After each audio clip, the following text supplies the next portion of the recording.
우리가 부르는 부활 찬송 가운데 165장 3절에 이런 가사가 있습니다. 생명의 임금 영광의 주님, 주님 없는 삶은 헛될 뿐이라. 주의 사랑으로 세상 이기고 요단 건너 본향 가게 하소서. 예수님을 영접하고 믿음으로 이 땅을 살고 있는 모든 성도들이 이 세상의 삶을 다 마치고 죽음 앞에 섰을 때 이 가사의 고백이 정말 가슴에 와닿는 실감나는 그런 고백이 될 것입니다. 주님 없는 삶은 헛될 뿐이라. 우리의 삶에 만약에 주님이 계시지 않는다면, 그냥 세상만 바라보고 살았더라면 세상이 끝나는 그날 세상에서 발버둥 치며 그렇게 이루려고 했던 일들, 바랬던 일들이 이제 나하고는 아무 상관없는 것이 되는 그 순간 허무함을 느끼게 됩니다. 세상의 모든 것이 헛되다는 것을 알게 됩니다.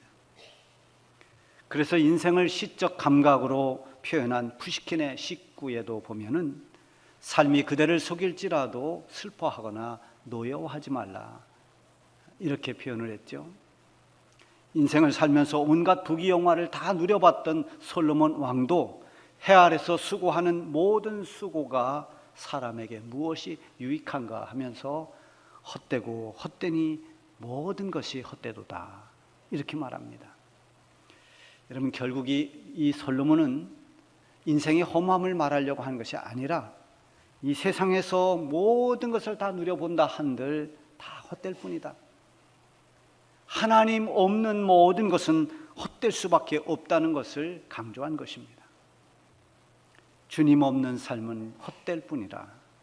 이 말을 바꿔 표현한다면 주님과 함께하는 삶은 결코 헛되지 않다. 좀 더 이 헛되지 않다는 것을 적극적으로 표현한다면 주님과 함께하는 삶은 만족한다, 부족함이 없다, 이렇게 표현할 수 있습니다. 오늘 1절에 보면 여호와는 나의 목자시니 내게 부족함이 없으리로다. 여러분, 사람이 살아가는 삶이 얼마나 고되고 힘듭니까? 푸시킨의 식구처럼 삶이 그대를 속여도 너무 흥분하지 말고 그냥 다 받아들이며 살아야 할 그런 때가 얼마나 많습니까? 가장 밑바닥에서 살아가는 그런 사람들도, 최고의 권력을 가지고 살아가는 사람도 다 이 세상을 살아가면서 짊어져야 할 짐은 다 무거울 수밖에 없는 것입니다.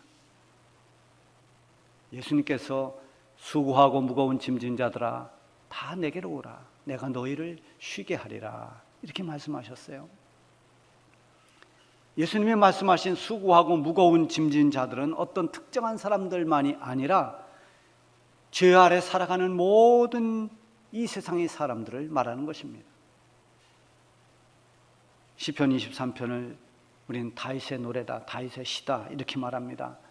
다윗도 어린 시절에 목동 생활을 하며 지냈습니다. 양을 치는 목자였습니다. 양을 돌보는 이 목자의 삶이란 그야말로 고된 삶입니다. 때로는 양떼와 함께 쪽잠을 자야 하고, 때로는 제때 끼니를 먹지 못하고 걸을 때도 많았을 것입니다.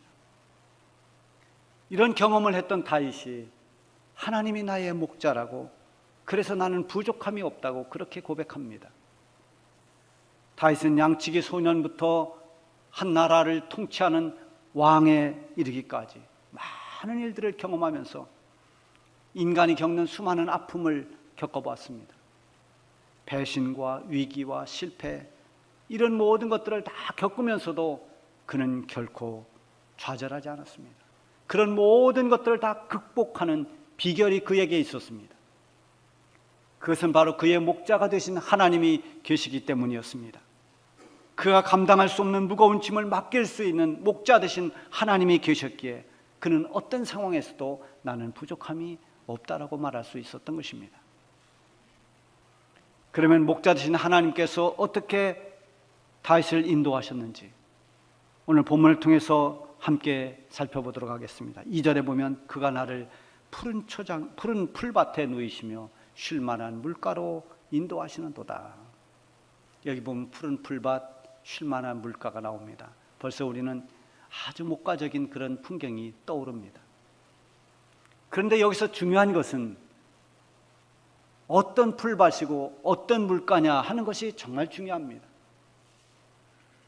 언젠가 뉴질랜드에 갔을 때 우리 한국인이 경영하는 농장에를 들렸습니다. 가보니까 농장이 굉장히 크고 아주 풀밭이 쫙 이렇게 펼쳐져 있는데 그 풀밭에 소들이 한가롭게 풀을 뜯고 있습니다. 마음이 탁 트이는 것 같았어요. 풀밭에 가서 벌렁 누워보고 싶었습니다. 어릴 때 불렀던 동요가 생각이 났습니다. 풀냄새 피어나는 잔디에 누워 새파란 하늘과 흰 구름 보면 가슴이 저절로 부풀러 올라 즐거워 즐거워 노래 불러요. 옛날 이 동요책에 다 있던 노래죠. 이런 노래를 떠올리면서 그 풀밭에 한번 눕고 싶었는데 그때 농장 주인이 확성기에 대고 이렇게 말했습니다. 여러분, 저 풀밭에 들어가지 마세요. 보이지는 않지만 저 안에는 소똥이 가득해서 들어가면 신발을 다 버립니다. 여러분, 풀밭이지만 그 안에 소똥이 가득하고 또는 뱀이 울거리는 그런 풀밭이라면 거기는 누울 만한 풀밭이 될 수 없습니다. 그런가 하면 물가도 마찬가지입니다. 폭우가 쏟아질 때 물가는 정말 위험한 곳입니다. 어른들이 걱정될 때 마치 물가에 내놓은 아이 같다 이런 표현을 씁니다. 물살이 새거나 물웅덩이가 있는 곳은 물가에 있는 것 자체가 위험한 것입니다. 쉬는 것이 아닙니다. 그런데 우리 주님께서 인도하시는 곳은 편히 누울 수 있는 푸른 풀밭, 그리고 맘 놓고 쉴 수 있는 쉴만한 물가라고 했습니다. 세상에 유혹하는 풀밭은 그리고 물가는 위험이 도사릴 수 있습니다. 보이는 것과는 달리 그 안에 다른 속임수도 있을 수 있습니다. 풀밭에 들어가 뱀에 물릴 수도 있고 물가에서 물살에 휩쓸릴 수도 있습니다. 그러나 우리 주님의 인도하심을 따라가면 거기는 평안히 누울 수 있는 푸른 초장이 나오고 정말 마음껏 쉴 수 있는 쉼과 안식을 얻는 쉴만한 물가에 이르게 되는 것입니다. 우리 영혼의 목자이신 주님이 인도하시는 그곳, 그 인도하시는 목적지, 거기는 천국입니다. 안식과 영생을 누리는 푸른 초장, 쉴만한 물가와 같은 곳입니다. 이어서 3절을 보면 내 영혼을 소생시키시고 자기 이름을 위하여 의의 길로 인도하시는도다. 다윗은 목자이신 하나님께서 내 영혼을 소생시킨다고 했습니다. 다윗도 많은 침체와 위기 상황을 만났습니다. 그때마다 하나님께서 그를 소생시켜 주셨습니다. 때로는 인자한 어머니처럼 위로와 격려를 통해서 침체된 영혼을 일으켜 주십니다. 때로는 엄한 아버지처럼 그렇게 책망과 징계로 무너지는 영혼을 바로 세워주시기도 하십니다. 하나님께서 우리 영혼을 소생시키는 것은 우리가 하나님의 자녀이기 때문입니다. 목자로 말하면 자기의 양이기 때문입니다. 우리는 모두가 주님의 양들입니다. 그래서 병들면 고쳐주고 넘어지면 일으켜 세우고 위기를 만나면 위험으로부터 보호해 주시는 것입니다. 다시 일어나도록, 다시 힘을 얻도록, 그래서 다시 갈 길을 갈 수 있도록 수생케 되는 회복의 은혜를 베풀어 주십니다. 그리고 그 은혜를 힘입어서 하나님의 뜻을 따라 의의 길을 갈 수 있도록 인도해 주시는 것입니다. 다윗도 그렇게 인도함을 받았고 엘리야도 그랬고 예수님의 제자였던 베드로도 이런 은혜를 힘입어서 가야 할 의의 길로 걸어갈 수 있었습니다. 하나님은 지금도 역시 우리가 하나님의 영광을 위해서 의의 길로 믿음의 길을 가도록 우리의 영혼을 소생시켜 주시는 분입니다. 하나님은 우리의 구원자요, 우리는 그의 택함받은 백성이요 하나님의 자녀들이기 때문입니다. 동시에 하나님은 우리의 목자요, 우리는 그의 양이기 때문입니다. 여러분, 혹 영혼이 침체되고 있지는 않습니까? 메마르고 굳어지고 있지는 않습니까? 주님의 손을 붙잡으십시오. 주님의 인도하심에 민감하게 반응해 보세요. 주님은 반드시 내 영혼을 소생시켜 주십니다. 그리고 마침내는 주님이 원하시는, 주님을 위해 의의 길로 가는 그 길로 우리를 이끌어 주실 것입니다. 영적으로 힘을 잃고 영혼이 병들었을 때는 하나님께서 기뻐하시는 일을 감당하지 못합니다. 반드시 회복이 필요합니다. 영적 회복이 있을 때 그때 다시 복음의 길을 갈 수 있고 십자가의 길을 갈 수 있고 사명의 길을 갈 수 있습니다. 치유와 회복을 주시는 하나님의 은혜로 영혼이 소생되는 은혜를 여러분 모두가 누리시기를 바랍니다.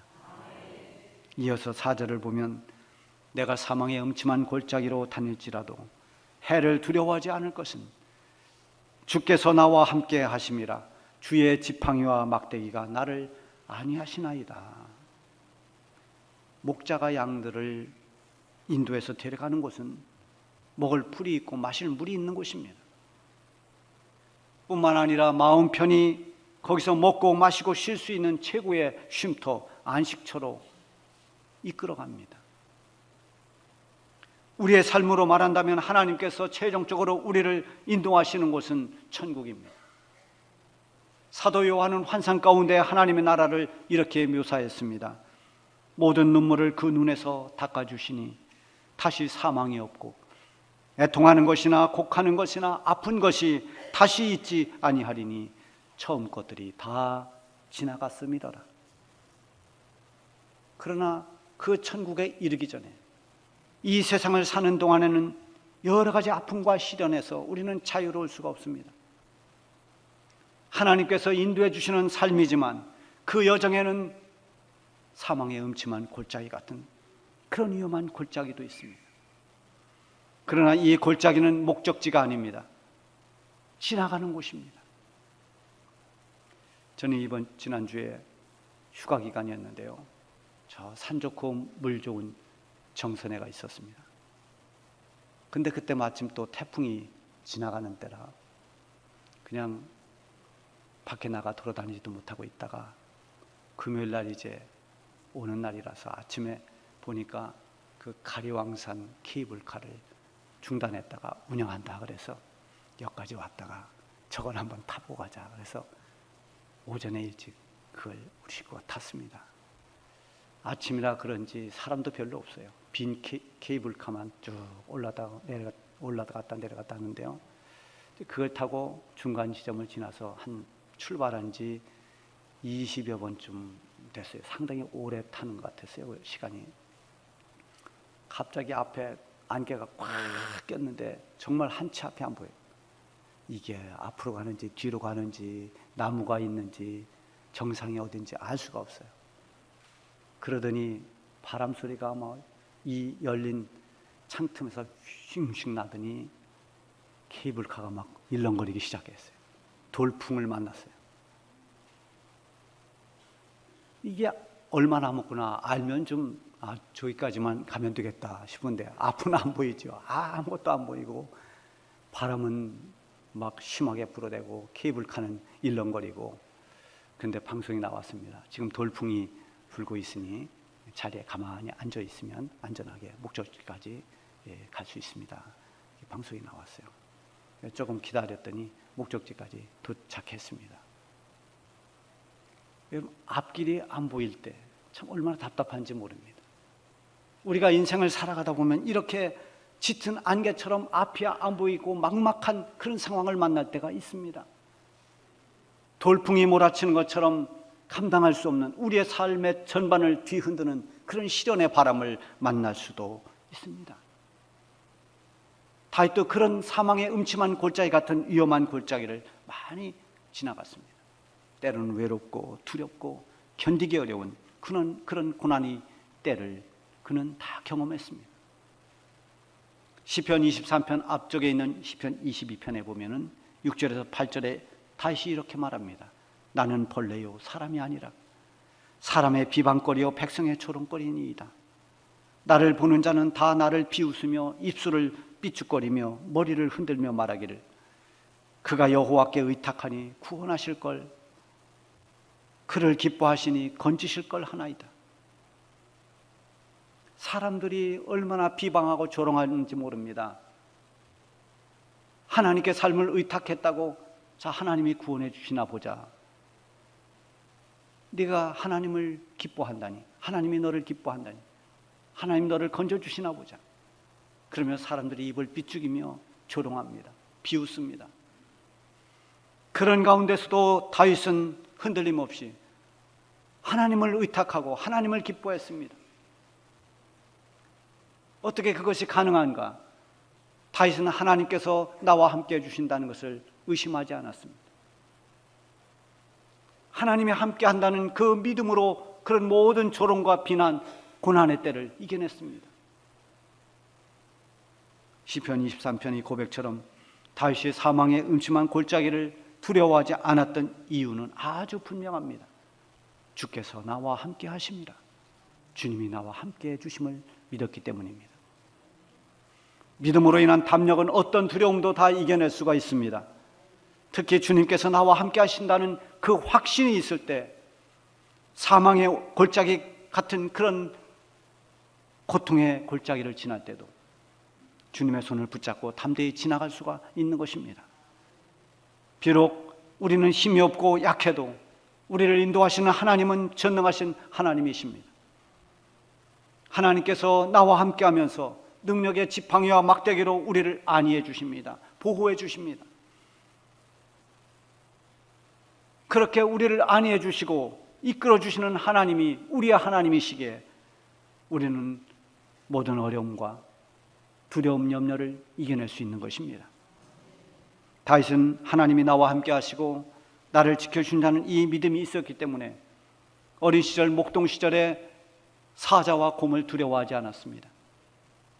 형들에게 심부름 갔던 그때 블레셋 골리앗 장군, 그가 이스라엘을 모독하는 걸 보고 그를 두려워하지 않고 물맷돌 몇 개를 들고 적장 앞으로 나갈 수 있었던 용기는 하나님이 나와 함께 해주신다는 믿음 때문이었습니다.